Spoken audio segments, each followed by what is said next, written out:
Hello viewers and my students. Today I am going to discuss with you chapter number 10 from class 6th English textbook The Honeysuckle, and the name of the chapter is The Banyan Tree. So let us start this chapter. And this chapter is little bit lengthy, so I am going to make two videos of this chapter. For the complete understanding of this chapter you have to watch both the videos. So this is the first video, and first of all I am going to discuss with you this portion, that is before you read. See viewers, इसमें क्या लिखा है कि have you seen a mongoose, you have read in lesson 9 that a mongoose can fight with and kill a snake. So look at the pictures and read the lines given along with them. यहाँ पर आपको एक mongoose की एक snake की picture दी हुई है and chapter 9 में यानी कि डेजर्ट एनिमल्स में ऑलरेडी हम डिस्कस कर चुके हैं कि मंगूस कैसा जानवर होता है, कैसे रहता है, कैसे शिकार करता है, कैसे हंट करता है. So let us discuss this chapter the banyan tree. और चैप्टर का नाम है द बनियन ट्री यानी कि बरगद के पेड़ की एक कहानी है, ये बरगद के पेड़ से रिलेटेड. सो सी, यहाँ आपको कुछ पिक्चर्स दी गई हैं और इनके सामने कुछ लाइंस लिखी गई हैं. The fight of the cobra and the mongoose is a classic drama often seen in India, and the outcome is largely the same. Outcome means result. ये जो फाइट होती है कोबरा और स्नेक की, ये अक्सर एक ऐसा क्लासिक ड्रामा है जो इंडिया में बहुत देखा जाता है. देखा जाता है मीन्स नॉर्मली अक्सर कहीं ना कहीं आपको इनकी फ़ाइट देखने को कभी कभी मिल जाती है, और इसका जो रिज़ल्ट होता है वो लगभग सेम होता है कि आखिर में मंगूस जो है वो कोबरा को मार देता है या किसी भी स्नेक को. The mongoose is not immune to the venomous bite but is faster and quicker in motion. अब जो मंगूस है वो इम्यून मीन्स इम्यूनिटी. इम्यून का मतलब होता है किसी भी चीज़ से लड़ने की ताकत. तो वो उसके जहर से, कि वेनम जो होता है वो सांप का जहर होता है, उससे लड़ने के लिए वो इम्यून नहीं है. यानी कि ऐसा नहीं है कि सांप का जहर जो है वो उस पर असर नहीं करता, बल्कि वो सांप को खुद को काटने का मौका ही नहीं देता. He is so fast and quick. Now, the cobra assumes a posture of defense and attempts to reach the animal by a sweeping strike, but the quick moving mongoose jumps out of reach and comes at the snake from another direction. Cobra जैसे ही उसको मारने की, अपने खुद को बचाने के लिए मंगूस के ऊपर आक्रमण करने का एक पोस्चर बनाता है, तो जो ये है मंगूस है वो इतना तेज़ है कि वो दूसरी तरफ से आके उसके ऊपर हमला कर देता है. Before the snake can get into striking position again. So this constant movement tires and discourages the snake and the mongoose is finally able to leap in close and bury its teeth in the snake's neck, usually severing the joints of its vertebrae. Vertebrae means उसकी जो गले में रीढ़ की हड्डी के पास जो उसका वो रीढ़ की हड्डी का जो जोड़ है उसके ऊपर आक्रमण करके उसके ऊपर हमला करके उसको मार देता है. तो आपने चैप्टर नंबर 9 में भी पढ़ा था कि वो किस तरह से उसको थका देता है भगा भगा कर मंगूस स्नेक को, और जब वो स्नेक थक जाता है तो वो चुपचाप उसके ऊपर हमला करके उसकी गर्दन ही तोड़ देता है.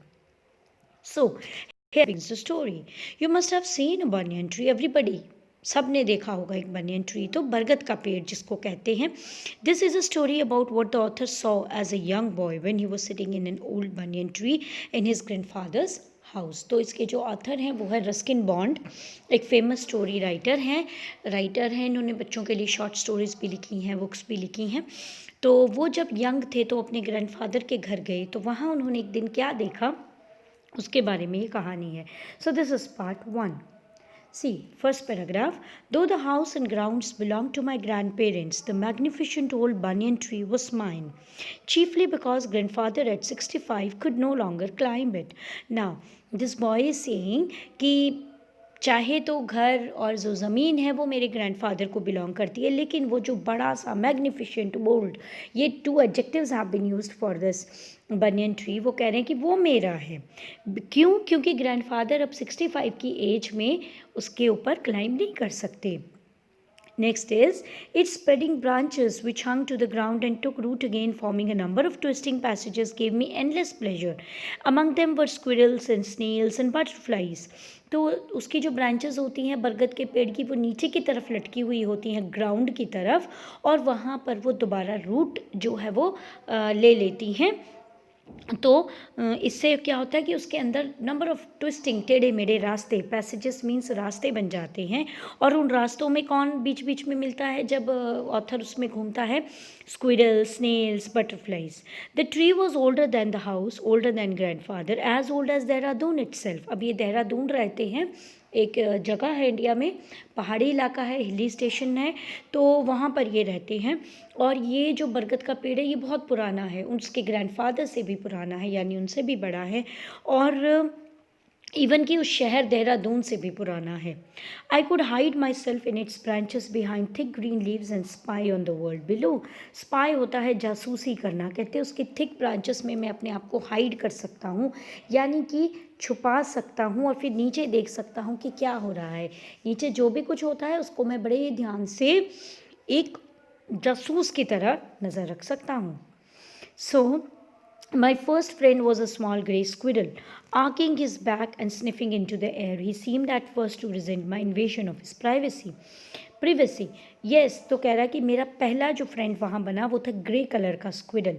ओके, तो वो शुरू शुरू में तो ही रिजेंटेड, जब मैं गया वहाँ पे तो उसको अच्छा नहीं लगता था, बिकॉज मैंने एक इन्वेजन किया। इन्वेजन मीन्स मैं घुसपैठ कर रहा था उसकी जगह पे, तो उसकी प्रिवेसी हार्म हो रही थी, इसलिए कह रहे उसको पसंद नहीं आया। But when he found that I did not arm myself with catapult और air gun, he became friendly. लेकिन जब उसने देखा कि मेरे हाथ में कोई गुलेल या कोई एयर गन नहीं है, क्योंकि अक्सर बच्चे गुलेल से, एयर गन से स्क्विडल्स को हार्म पहुंचाते हैं, उन्हें मारते हैं और कई बार उनकी डेथ भी हो जाती है उससे।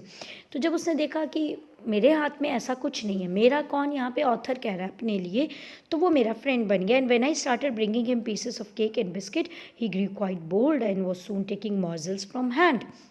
कहते और फिर वो मेरे हाथ से जब मैं उसके लिए खाने के लिए चीज़ें लाने लगा, केक, बिस्किट्स, तो वो मॉर्जल होता है छोटे छोटे पीसेस, तो कह रहे वो आके खाने के मेरे हाथ से ही खाना खा लेता था। Before long he was delving into my pockets. Delving means going deep into, तो वो मेरी कभी कभी तो मेरे खुद जेब में घुस के देखता था कि कुछ खाने के लिए है। He was very young squirrel, वो बहुत यंग था। And his friends and relatives, देखिए यहाँ पर पेड़ पे ये जो है नीचे ग्राउंड में वो उसका फ्रेंड स्क्विरल है, ये ऑथर है, और ये पेड़ पे उसके रिलेटिव्स बैठे हुए हैं स्क्विरल के, और वो क्या समझ रही हैं? Probably thought him foolish and head strong for trusting a human, क्योंकि वो उसको ये सोच रहे हैं कि ये स्क्विरल बड़ा बेवकूफ़ है, पागल है, जो एक ह्यूमन पे विश्वास कर रहा है।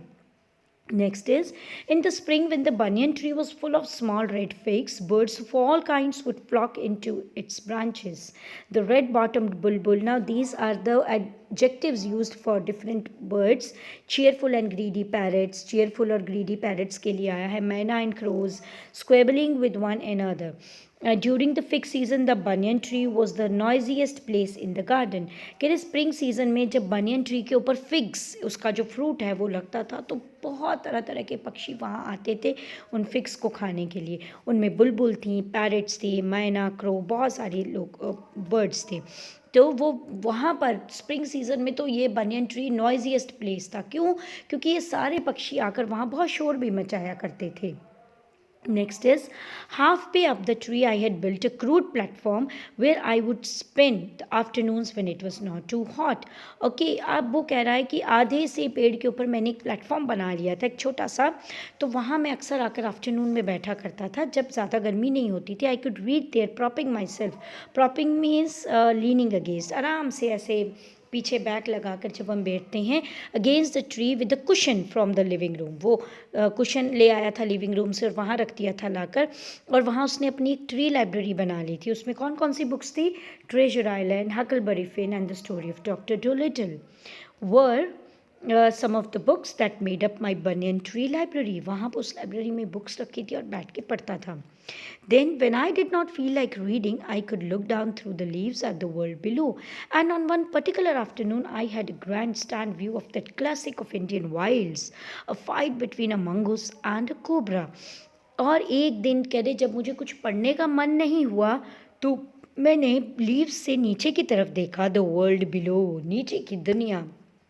तो मुझे grand stand view means clear view, जहाँ से कि मुझे बिल्कुल साफ दिखाई दे रहा था क्लासिक ऑफ इंडियन वाइल्ड्स, कहते हैं कि मुझे वो एक इंडिया की इंडियन वाइल्ड फाइट जिसको माना जाता है, यानी कि मंगूज और कोबरा की, उसको देखने का मौका मिला.